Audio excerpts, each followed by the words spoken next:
students, I am Gunjan Tandon. Welcome to my channel Grow with Gunjan. Student इस video में हम पढ़ रहे हैं क्लास 10th की साइंस का chapter 8 how do organism reproduce, जिसमें हमारा टॉपिक कंटिन्यूएशन में था modes of reproduction. Mode of reproduction में हमने प्रीवियस वीडियो में डिटेल स्टडी करी थी सेक्सुअल रिप्रोडक्शन इन प्लांट्स। आज इस वीडियो में हम स्टडी करेंगे sexual reproduction in human beings, है ना। हम देखेंगे ह्यूमन बींग्स में सेक्सुअल रिप्रोडक्शन कैसे होता है, राइट। आगे बढ़ते हैं, देखते हैं। आज मैंने एनसीईआरटी से आपका जो है स्लाइड्स नहीं ली है। मैंने कुछ एक अलग तरह से स्लाइड्स बनाकर आपको पढ़ा रही हूँ, क्योंकि एनसीईआरटी में मुझे ऐसे लगा कि हर एक चीज़ पॉइंट आउट करना, अंडरलाइन करना थोड़ा मुश्किल होगा, जिसको मैंने इसको जो है आपको स्लाइड के फॉर्म में यहाँ प्रिपेयर करके पढ़ा रही हूँ, जिससे स्टेप बाय स्टेप आपके लोग जो है इसका स्क्रीनशॉट लेना भी ईजी हो जाएगा और एज ए नोट्स आपके पास प्रिपेयर हो जाएंगे, राइट। तो यहाँ पर देखते हैं सेक्सुअल रिप्रोडक्शन। सेक्सुअल रिप्रोडक्शन हमने पढ़ा था, that means involvement of two parents, involvement of two individuals, right. तो ह्यूमन बींग्स में देखते हैं sexual reproduction is the only mode of reproduction. जो ह्यूमन बींग्स में होता है, ओनली हम जो न्यू ऑफस्प्रिंग्स जिनको बर्थ देते हैं वो सेक्सुअल मोड के थ्रू होता है, right. Parent during which period during which the rate of general body growth slows down and reproductive tissue starts maturing is termed as puberty और adolescence। यहाँ पे एक नए टर्म की हम बात करेंगे जिसको जो है हमारा प्यूबर्टी एंड एडोलिसेंस। प्यूबर्टी और एडोलिसेंस मीन्स जब हमारी जनरल बॉडी की ग्रोथ है ना, एक प्रॉपर एक अटेन कर लेते हैं, जब हमारी बॉडी एक प्रॉपर मेच्योरिटी अटेन कर लेती है और जो हमारे रिप्रोडक्टिव टिश्यूज़ होते हैं वो मेच्योर होना स्टार्ट हो जाते हैं, उसको कहते हैं प्यूबर्टी और एडोलिसेंस। यानी बॉडी की जो ग्रोथ स्लो डाउन हो जाती है और उस टाइम पे जो हमारे रिप्रोडक्टिव ऑर्गन्स होते हैं, हम फुल्ली मेच्योरिटी की तरफ जो है वो बढ़ रहे होते हैं, वो स्टेज हमारी क्या कहलाती है, प्यूबर्टी और एडोलिसेंस, राइट। ह्यूमन मेल यानी हम बॉयज़ की अगर बात करें, reaches puberty at the age of 13 to 14 years, whereas female it reaches the same around 11 to 13 years। जो बॉयज़ होते हैं, हमारी टीन एज क्या होती है, टीन एज होती है हमारी 13 to 19 हम कह सकते हैं, है ना, जिसमें टीन की साउंड आ रही है। तो बॉयज़ में 13 to 14 ईयर्स के टाइम पर जब वो इतने बड़े होते हैं, बेसिकली अगर आप देखो 8th 9th क्लास के जो बच्चे होते हैं उनमें कुछ चेंजेस आने लगते हैं, है ना, तो वो एज उनकी प्यूबर्टी की एज कहलाती है। एंड गर्ल्स में 11 to 13 ईयर्स, है ना। अब वो चेंजेस क्या होते हैं वो आगे अभी हम स्टडी करेंगे।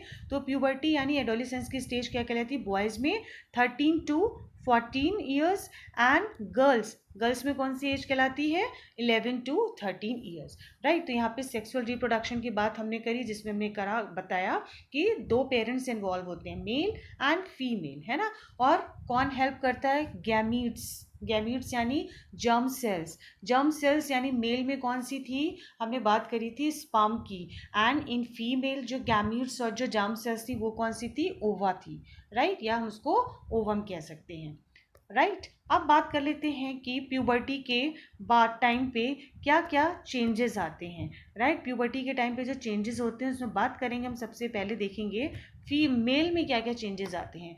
जैसे कॉमन चेंजेस है जो हम सब ने ऑब्जर्व किए हैं, नोटिस किए हैं, thick hair growth under armpits and genital area, growth of facial hairs यानी थोड़ी थोड़ी बियर्ड्स आने, दाढ़ी आने लगती है, एंड चेंज इन वॉइस। ये बहुत इंपॉर्टेंट एंड कॉमन कैरेक्टर जो हम सब नोटिस करते हैं कि बॉयज़ को हम देखते हैं इस एज के 13 to 15 ईयर्स के बॉयज़ की जो है वॉइस क्रैक होने लगती है ना, अचानक से उनकी थोड़ी आवाज़ भारी होने लगती है, एंड ओकेजनल पेनिस एनलार्जमेंट। तो these are the characters at the time of puberty. Everyone experience, जो बॉयज़ हैं वो एक्सपीरियंस करते हैं इस चीज़ को कि उनकी बॉडी में क्या क्या चेंजेस आ रहे हैं, राइट। यानी रिप्रोडक्टिव टिश्यूज जो है वो मेच्योरिटी की स्टेज पर हैं। एंड इन फीमेल में स्टार्ट ऑफ मेंस्ट्रुएशन साइकिल, है ना, ये एवरी मंथ 28 डेज की साइकिल होती है, गर्ल्स में स्टार्ट हो जाती है, जनरली 11 to 12 ईयर्स की एज में स्टार्ट हो जाती है और फिर ये एडल्टहुड तक ये स्टेज रहती है, right. Then breast enlargement, hair growth under armpits and genital area. तो ये सारे कॉमन कैरेक्टरिस्टिक्स हैं जो कब दिखाई देते हैं, eight the time of puberty, और जिसको हम एडोलिसेंस की स्टेज कहते हैं। क्लियर? देखो इस इमेज में भी दिख रहा है किस तरीके से चेंजेस जो हैं दिखाई दे रहे हैं बॉयज़ एंड गर्ल्स में। Then we will talk about human male reproductive system, है ना। अब जब मेच्योरिटी की बात कर रहे हैं, सेक्सुअल रिप्रोडक्शन की बात कर रहे हैं, तो ऑब्वियसली हम रिप्रोडक्टिव सिस्टम को डिस्कस करेंगे यहाँ पे। रिप्रोडक्टिव सिस्टम में ह्यूमन मेल रिप्रोडक्टिव सिस्टम, और ये इस तरीके से स्लाइड्स के फॉर्म में मैंने लिया है, तो आपको जो मेन पार्ट्स हैं वो लर्न करने में ईजी हो जाएगा। फर्स्ट है टेस्टिस, देन स्कॉर्टम, है ना। ये दो मेन पार्ट से हम स्टार्ट कर रहे हैं ह्यूमन मेल रिप्रोडक्टिव सिस्टम को। टेस्टिस, ये always it occurs in pairs, it produce sperms and produce male hormones, जिसको हमने क्या कहते हैं, टेस्टोस्टेरोन। जैसे प्रीवियस चैप्टर में हमने जब ग्रोथ हार्मोन पढ़े थे, तो जो मेल हार्मोन पढ़ा था वो टेस्टोस्टेरोन पढ़ा था, और कौन इसको प्रोड्यूस करता है, टेस्टिस। और testis always found in sperm pairs, है ना। और टेस्टिस क्या प्रोड्यूस करती है, स्पर्म प्रोड्यूस करती है, राइट। अब टेस्टिस प्रेजेंट कहाँ होती है, एक बहुत इंपॉर्टेंट पार्ट होता है जो होता है ये स्कॉर्टम, है ना। Scrotum extension of abdominal cavity containing testis, यानी ये एक सैक लाइक स्ट्रक्चर होता है, राइट। ये एक सैक लाइक स्ट्रक्चर होता है इस तरीके से, इसके अंदर जो होती है टेस्टिस प्रेजेंट होती है ना, सैक लाइक यानी बैग लाइक स्ट्रक्चर। इसमें जो है जो एब्डोमिनल कैविटी थोड़ा एक्सटेंड होकर नीचे तक आती है, जो स्कॉर्टम बनाती है, स्कॉर्टम में क्या होता है, टेस्टिस प्रेजेंट होती है, और ये टेस्टिस को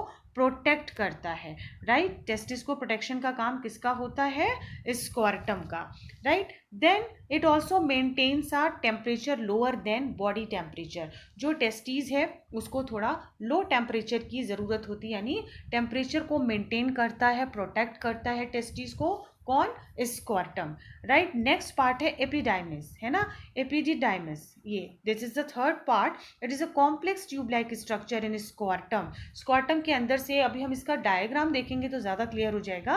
epididymis is a complex tube like structure, और कहाँ प्रेजेंट होता है, स्कॉर्टम से होता हुआ, और ये क्या करता है, it store sperms in help in passage of sperms. एक ट्यूब लाइक स्ट्रक्चर है, ऑब्वियसली जब टेस्टिस से, स्कॉर्टम से ये ग्रो कर रहा है, उसको उसके आगे एक्सटेंड कर रहा है, तो ये स्पर्म को कैरी करता है, स्पर्म को स्टोर्स करता है, और हेल्प करता है उनको पैसेज देने में, उनको आगे मूवमेंट में हेल्प करता है, right. Next part is that is वास डिफरेंस।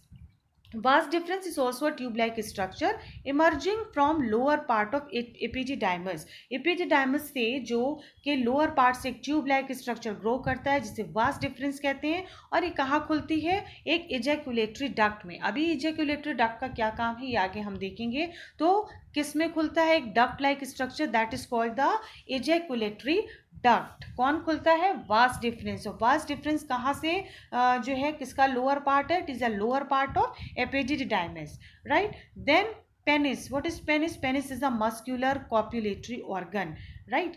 ये पेनिस जो है मस्कुलर स्ट्रक्चर होता है, and is discharge sperms when stimulated, और जब ये स्टिमुलेट होता है तो ये स्पर्म को जो है डिस्चार्ज करता है, right. Then next is urethra. Urethra हमने पढ़ा था जब हमने एक्सक्रीशन पढ़ा था, it is a tube like structure, urethra, जिससे हमने जो यूरिन को पास करती है, and it is also tube like structure and common passage for both sperms and urine. Urine के साथ साथ जो है ये स्पर्म को भी जो है के लिए कॉमन पैसेज के, यानी उसको जो है ये फ्लो करती है ना, यूरेथेरा के थ्रू जो है स्पर्म एंड यूरिन दोनों फ्लो करते हैं, राइट। तो ये था हमारा यहाँ पे मेल रिप्रोडक्टिव सिस्टम, जिसमें हमने देखा था टेस्टिस पेयर्स में होती है, स्पर्म प्रोड्यूस करती है, एंड मेल हार्मोन प्रोड्यूस करती है, कौन सा, टेस्टोस्टेरोन। और कहाँ इसको कौन प्रोटेक्ट करता है, आउटसाइड से एक scrotum. Scrotum is a sac like structure जो उसके टेम्परेचर को मेंटेन करता है। देन एपिडिडाइमिस एक कॉम्प्लेक्स ट्यूब लाइक स्ट्रक्चर होता है जो स्पर्म को स्टोर करता है, और उसके लिए एक पैसेज, स्मूथ पैसेज उसको प्रोवाइड करता है। Then vas deferens is the lower part of epididymis, और कहाँ ओपन होता है ये, इजैकुलेटरी डक्ट में। Then penis, it is a muscular organ which helps in discharging of sperms when stimulated. And urethra is a tube-like structure which is a common passage for both sperms and urine. Right? ये देखो यहाँ पर ये diagram है इस तरीके से. ये दिस इज द टेस्टिस है. देखो ये बहुत इंपॉर्टेंट है, ये सारी चीज़ें लर्न कर लीजिएगा, बहुत इंपॉर्टेंट डायग्राम है. देन ये आउटसाइड में ये बैग लाइक स्ट्रक्चर कौन सा है, स्क्वारटम.